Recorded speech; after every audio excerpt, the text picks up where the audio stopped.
আসসালামু আলাইকুম ওয়া রাহমাতুল্লাহি ওয়া বারাকাতুহু। কেমন আছেন সবাই? আলহামদুলিল্লাহ, আমিও ভালো আছি। নাহমাদুহু ওয়া নুসাল্লি আলা রাসূলিহিল কারীম, আম্মা বা'দ। আউযু বিল্লাহি মিনাশ শাইতানির রাজীম। বিসমিল্লাহির রহমানির রহিম।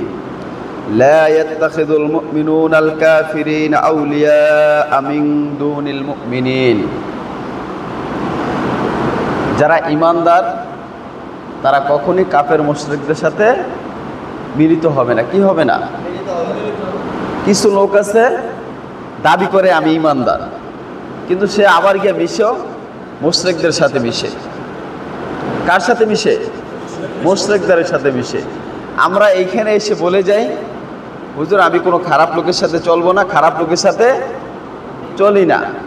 এখন আপনি খারাপ লোকের সাথে চলেন না আর চলেন, সেটা কিভাবে বোঝা যায়? সেটা বুঝবো কিভাবে আমরা? আপনার আমলের উপরে। আপনার কিসের উপরে? আপনার আমলের উপরে বুঝবো যে আপনি খারাপ লোকের সাথে চলেন কি চলেন না। একটা লোকের ব্যবহার, একটা লোকের আচরণ, কথাবার্তাতেই কিন্তু বোঝা যাবে যে এই লোকটা দুনিয়াতে কার সাথে মিশে আর কার সাথে মিশে না। এটা কি একটা লোকের সাথে মিশার মাধ্যমে কিন্তু বোঝায়। আপনি যখন একটা আলেম ওলামার সাথে মিশবেন, দেখবেন আপনার আচরণটা থাকবে এক ধরনের, থাকবে না। আর যারা দুনিয়াতে কিছু মানুষ আছে হামতাম পার্টি, কাজ নাই, কাম নাই, নামাজ নাই, রোজা নাই, বা ইসলাম কি জিনিস সেটা সে জানতেও চায় না, মানতেও চায় না। কেউ যদি ভালো কাজ করে তারে বলে জঙ্গি, রাজাকার, জামাত করে, এটা সেটা বিভিন্ন তকমা দেয়। কিন্তু তকমা দেয় না, বলছে আপনি জালেমের সাথে চলতে পারবেন, জালেমের সাথে আপনি চলতে পারবেন যদি আপনার জীবনের নিরাপত্তা না থাকে বাঁচার জন্য। কিন্তু আল্লাহ বলছে আল্লাহকে ভয় করার জন্য। হে নবী আপনি জানিয়ে দিন আমি তার জন্য যথেষ্ট। আল্লাহ কি যথেষ্ট না? আল্লাহ আমাদের জন্য যথেষ্ট। আল্লাহ আমাদের জন্য যথেষ্ট। তো আল্লাহ যদি আমাদের জন্য যথেষ্ট হয়ে থাকে, তাহলে তো জালেমের আনুগত্য করার আমাদের কোনো দরকার নেই। আছে? দরকার নেই। আজকের অনুষ্ঠানটা কিসের? আমাদের ঈদ পুণ্যমিলনী অনুষ্ঠান। এই অনুষ্ঠানে গতকালকে কথা ছিল আমরা সকল ছাত্র ভাইরা থাকবো, কথা ছিল না? সবাইকে দাওয়াত হয়েছে। আমি কালকে আউয়াল ভাইকে ফোন দিছি কয়েকবার, আউয়াল ভাই ফোন ধরে নাই। এখন দেখেন আমার ফোন দেওয়ার উদ্দেশ্যটা কি? আমি বিশ্বাস করেন, আমি এখন ব্যক্তিগতভাবে চাই আমার যে ক্লাসগুলো চলে টোটাল ক্লাসগুলো অফ করে দিতে চাই। আমি একবারে টোটাল আপনাদের সহ টোটাল ক্লাসগুলো আমি অফ করে, এই কারণে অফ করে দিতে চাই, আমার আর এখন আর মানে শরীরে ওইভাবে কুলায় না। আমার মন চায় টোটালি রেস্টে থাকে, অফিস টু বাসা, বাসা টু অফিস। আমার এরকম মন চায়। আমি চাইনি কিন্তু কালকে ছেড়ে দিতে পারি। আমার কি আপনারা জোর করে আনতে পারবেন? কেউ আনতে পারবেন? হ্যাঁ, এত চেষ্টা কেন? এত চেষ্টা আমার একটা ভাই যেন কোরআন শিখা ছাড়া মৃত্যুবরণ না করে, এটাই তো। আর কোনো চেষ্টা আছে? হ্যাঁ, উদ্দেশ্য তো একটাই, সবাই কোরআন শিখবো, কোরআন অনুযায়ী আমল করব, কোরআন দিয়া জীবন করব, কোরআন দিয়া রাষ্ট্র করব, সমাজ করব, একসাথে জান্নাতে যাব। এটাই আমাদের মূল উদ্দেশ্য না? সবাই কোরআন শিখব এবং অপরকে শিখাবো, এটাই তো ছিল আমাদের মূল উদ্দেশ্য। কিন্তু এখন আমরা তো দেখতেছি দিন দিন হারায় যেতেছি। নিশ্চিত হলে আপনাদের চলাফেরা ভিন্ন দিকে চলে গেছে। কি মিথ্যা কথা বলছি? যদি আপনাদের চলাফেরা ভিন্ন দিকে না যায়, তাহলে তো এরকম হওয়ার কথা না। আরো পরিবর্তন হওয়ার কথা না আপনাদের? দেখেন ভাই, দুনিয়ার কোনো মানুষ আপনার জন্য কাজে আসবে না। দুনিয়ার কোনো মানুষ আপনার জন্য কাজে আসবে না। আপনার আমল দেয় কিন্তু আপনার জান্নাতে যেতে হবে। আপনার সন্তান, বারবার একই কথা বলি, মানুষ করতে হলে আগে নিজের মানুষ হইতে হবে। আপনি যদি মানুষ না হন, আপনার সন্তান কখনই মানুষ হবে না। কুল ইন কুনতুম তুহিব্বুনাল্লাহা ফাত্তাবিউনি ইউহিব্বুকুমুল্লাহু ওয়া ইয়াগফির লাকুম যুনুবাকুম আল্লাহু গফুরুর রহিম। যেখানে আল্লাহ নিজে বলছে তোমরা যারা আমাকে ভালোবাসো। এখন আপনি একটা মানুষ যে নামাজটা পড়ে তাকেও যদি আপনি জিজ্ঞেস করেন যে তুমি কি আল্লাহকে ভালোবাসো না, দেখবেন এই লোকটা স্পষ্ট ভাষায় বলে দিবে যে হুজুর আমি আল্লাহকে ভালোবাসি। অথচ আল্লাহ বলছে তোমরা যারা আমাকে ভালোবাসো আমার নবীর অনুসরণ করো। কার অনুসরণ করো? নবীর অনুসরণ করো। এখন আমরা কি নবীর অনুসরণ করতেছি? হ্যাঁ, আমরা কি নবীর অনুসরণ করতেছি? নবীর অনুসরণ কিন্তু করি না ভাই। অনেক ভাইরা অনেক দিন যাবৎ ক্লাস করতেছেন, কিন্তু এইখানে যারা এখনো, বিশেষ করে আমার ছাত্ররা যারা আছেন, দাড়ি এখনো যারা সফান করেন, এটা কিন্তু নবীর বিশাল একটা সুন্নত। আমার কিন্তু বলা আপনাদের দায়িত্ব। আমি যদি না বলি, আল্লাহ বলবে বাল্লিগু আন্নি ওয়ালাউ আয়া। এই আয়াত তুই মুখস্থ করছো, এই আয়াতের অর্থ তুই জানোস। বাল্লিগু আন্নি ওয়ালাউ আয়া, যে আমার বাক্য হইতে একটি অক্ষর হইলে তুমি পৌঁছায় দাও। আমরা যারা এখনো দাড়িটা সফান করতেছি, দাড়ি রাখা কিন্তু সুন্নত না, দাড়ি রাখা হচ্ছে ওয়াজিব। এটা সুন্নত থেকে বড় একটা ইয়া। তো এখানে আর একটা মানুষ যখন মৃত্যুবরণ করে শুধু একটা সুন্নত নিয়ে কবরে যায়। কয়টা সুন্নত নিয়া? হ্যাঁ, একটা সুন্নত নিয়ে কবরে যায়, সেটা হচ্ছে শুধু দাড়ি নিয়ে না, এই একটা সুন্নত নিয়েই কিন্তু কবরে যায়। একটু চেষ্টা করেন। এই সুন্নত বলছে কি, যে ব্যক্তি আমার একটা মরা সুন্নত জিন্দা করলো, একটা মরা সুন্নত যে জিন্দা করলো, সে 70টা গলা কাটা শহীদের সব যে সওয়াব হয় সেই সব সে পাবে। সুবহানাল্লাহ। এখন আপনি যদি খালি মিষ্টি খাওয়া সুন্নত জিন্দা করলেন, আপনি খাওয়া শেষে মধু খাওয়া সুন্নত জিন্দা করলেন, আপনি কি করলেন? মার খাওয়া যে সুন্নত, এটা আপনি মানতে চান না। আপনি মেসওয়াক করা মানি যেগুলো সুবিধাজনক এগুলা। এখন আপনি চিন্তা করতেছেন দাড়ি রাখলে বউ থাকবো না, এরকম অনেকে কিন্তু চিন্তা করি। অথচ কইছি যদি বউ যদি আল্লাহ নবীর সুন্নতরে ঘৃণা করে, সেই বউই ছেড়ে দিতে গেছে। কারণ আল্লাহ নিজে যেখানে বলছে তোমরা যারা আমাকে ভালোবাসো তারা আমার নবীর অনুসরণ করো। এখন আমরা কার অনুসরণ করতেছি? তাহলে আপনি কার অনুসরণ করতেছেন? আপনি কোরআন পড়তেছেন, কোরআন মানবেন না? কোরআন পড়তেছেন, কোরআন মানবেন না? হাদিস মানবেন না? কবে মানবেন? মৃত্যুর পরে? হ্যাঁ, কবে থেকে মানবেন? চেষ্টা করেন যে আমার এই দাড়ি, আমরা প্রথম অল্প অল্প করে চেষ্টা করি। আনোয়ার ভাই কোরআনে ক্লাসে আসছেন, একটা পরিবর্তনের ডাক দেন নিজের ভিতরে একটা পরিবর্তনের ডাক দেন। দেখবেন আপনি যখন একটা পাঞ্জাবি পরবেন, দাড়িটা একটু বড় করা শুরু করবেন, আপনার এই পরিবর্তন শুধু আপনার পরিবর্তন না, এই পরিবর্তনে সমাজের অনেক কিছু পরিবর্তন আনবে। আপনার এই পরিবর্তনে আপনার ঘরের অনেক কিছু পরিবর্তন আসবে। আপনার এই পরিবর্তনে আপনার সন্তানের পরিবর্তন আসবে। আপনারা দেখবেন আপনার এই পরিবর্তনে আপনার পুরো ফ্যামিলিটাকে আল্লাহ জান্নাতের দিকে নিয়ে যাবে, জান্নাতের রাস্তায় নিয়ে যাবে। এটা কি বিশাল কিছু না? আপনি দাড়ি রাখছেন, দেখবেন যে তখন আপনি যখন দাড়ি রাখবেন, আপনার কি একটা সুবিধা, যখন যাদের দাড়ি নেয়, আপনি দাড়ি রাখছেন না, আপনি একটা মসজিদে গেছেন, ইমাম নাই। এই ঈদে একটা লোক জুব্বা পরা পাঞ্জাবি পরা, ঈদে আমি হচ্ছে একটা ফাড়া পাঞ্জাবি পরা, সে জুব্বা পরা দাড়ি রাখা পাঞ্জাবি পরা, আমি একটা ফাড়া পাঞ্জাবি পরা একটা পায়জামা পরা মাগরিব নামাজ পড়তে গেছি। তাই ওই লোকটা আমাকে জিজ্ঞেস করতেছে, আজান দিচ্ছে, আপনি কি আলেম? আমি বলছি হ্যাঁ। আমি কিছু কেন? আপনি কয় না আমি আলেম না, কয় আপনি নামাজ পড়ান। এখন আমি যদি না থাকতাম তাহলে কিন্তু ওইর ভিতরে ওই লোকটাই নামাজ পড়াইতো, বুঝছেন? এখন আপনি গ্রামে গেছেন, দেশে গেছেন, যে কোনো একটা জায়গায় গেছেন, পাঞ্জাবি পরছেন, জুব্বা পরছেন, জুব্বা নাই এমনি একটা পাঞ্জাবি পরছেন, দাঁড়িয়ে আছে, কিংবা প্যান্ট শার্ট পরা আপনার দাঁড়িয়ে আছে, আপনি প্যান্ট শার্ট পরা আপনার দাঁড়িয়ে আছে, যে ওইখানে যারা আছে সকলেই প্যান্ট শার্ট পরা, ওই ভিতরে আপনার প্যান্ট শার্ট পরা আপনার দাঁড়িয়ে আছে, আপনাকে কিন্তু বলবে যে ভাই একটু আপনি ইমামতি করেন, ঠিক না? পারি আর না পারি আপনাকে কিন্তু বলা হবে যে আপনি ইমামতি করেন। এখন আপনারা যারা কোরআনের ছাত্র, দেখেন আপনি দাঁড়িয়ে রাখার কারণে তখন আপনার কি হবে, এই যে 2-4টা জায়গায় এরকম আটকানোর কারণে কোরআনটা আরো ভালো করে শিখার আগ্রহ বেড়ে যাবে। কি পারবে কি পারবে না? তখন আপনার দ্বীনের পথে, ইসলামের পথে আরো বেশি অগ্রসর হতে মন চাইবে। ভাই দেখেন আমি কালকে রাখবো বা মেয়েটা বিয়ে দিয়ে রাখবো, আরেকটু বড় হইলে রাখবো, এভাবে কিন্তু অনেকেই কবরে চলে গেছে। এই কালকে করতে করতে করতে করতে অনেকেই কিন্তু কবরে চলে গেছে কিনা? অনেকেই কিন্তু গেছে গা। কালকে শিখবো করে অনেকেই গেছে গা। ভাই নামাজে আসেন, এই কথা বলতে বলতে ঠিক আছে ভাই কালকে থেকে পরবো, আজকে কাপড়টা ভালো না। মুসলমানের সন্তানের কাপড় তো খারাপ হইতে পারে না, পারে?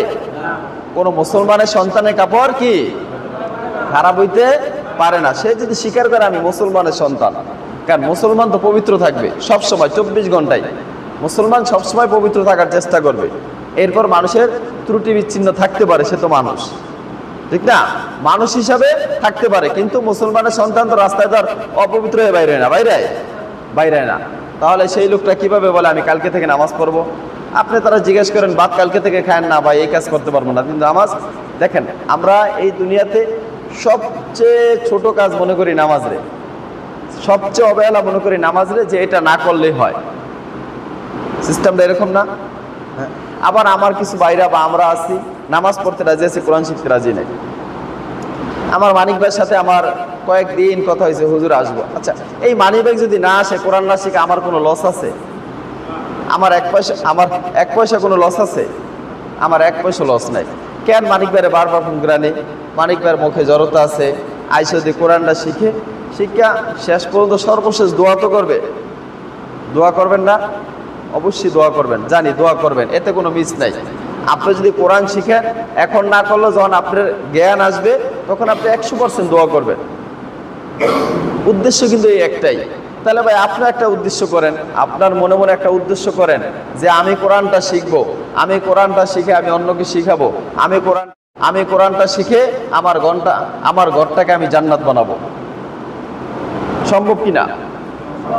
জোরে বলেন সবাই, সম্ভব? তাহলে সম্ভব হইলে কিভাবে? এখন যেভাবে চলতেছেন এভাবে কি সম্ভব? হ্যাঁ? তাহলে পরিবর্তনের ডাক কে দিবে? আসমান থেকে কেউ আইসা? কবর থেকে আইসা? তাহলে হ্যাঁ, তা কে দিবে পরিবর্তনের ডাক? হ্যাঁ, নিজেকে দিতে হবে। কবে দিবেন? কবে থেকে দিবেন?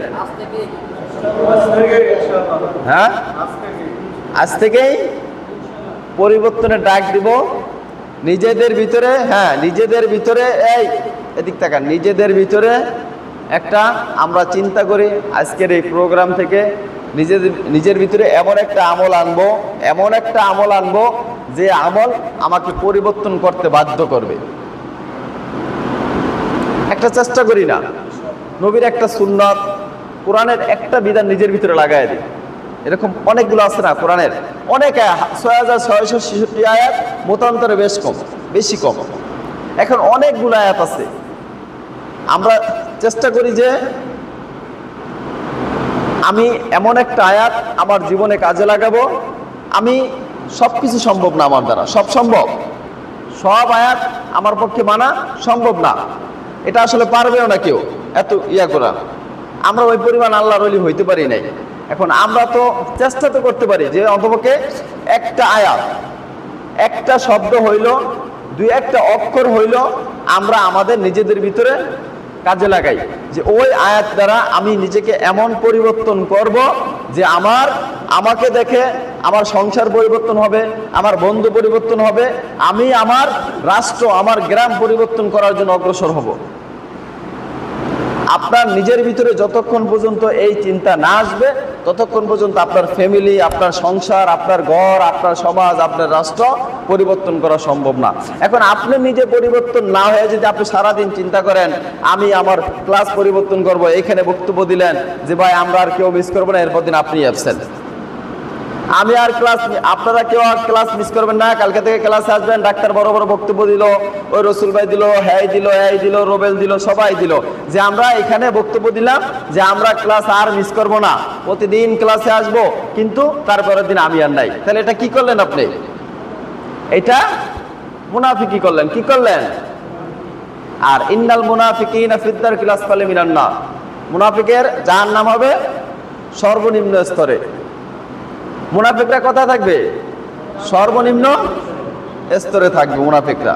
তাহলে আপনার কি দরকার ছিল এই মুনাফিকি করার?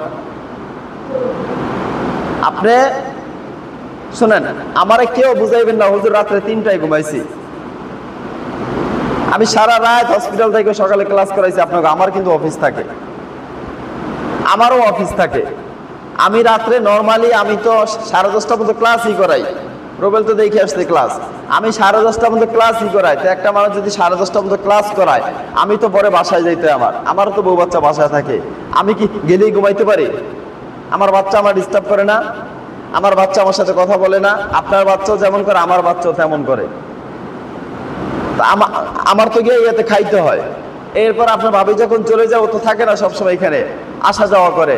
ও চলে গেলে আমার রান্না করে খেতে হয়, আমি আবার রান্না করি 10:30 পর্যন্ত লোক করে, রান্না করে খায়া আবার সকালবেলায় স্বপ্ন করে পড়াই। একটাই কিন্তু ভাই একটা কথা বলছি, আমার মনটা চায় না যে আমি একটা দিনও ক্লাস করাই। আমার মনটা চায় আমি টোটাল ক্লাসগুলো একদিন অফ করে দিই। আপনার এটা অফ করে দিই। বাসায় প্রায় 25 জন স্টুডেন্ট। রুবেল গিয়া কয়েকবার পড়া আসছে, আমি বাইরে থাকার কারণে।